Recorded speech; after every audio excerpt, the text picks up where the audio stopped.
Hello guys, good morning. Shout out sa to ang mga viewers, followers. So update na po ta guys. Ito ang traffic, no?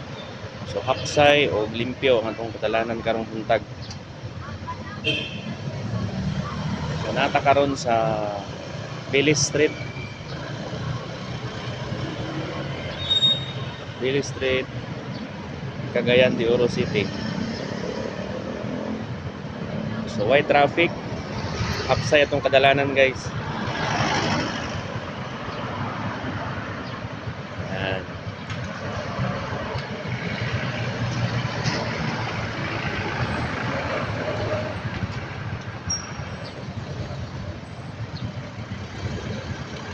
Nani ka hapsay atong dalan.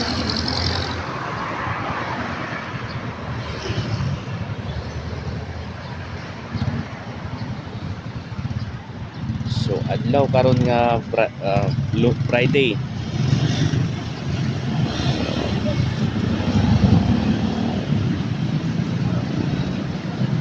Magandang buhay mga ka-drivers. So ayan, update rata sa dalan nato diri sa Dilis Street, Cagayan de Oro City. Walang traffic, tuloy-tuloy ang biyahe. Ayan. So yun lang guys. Bye bye.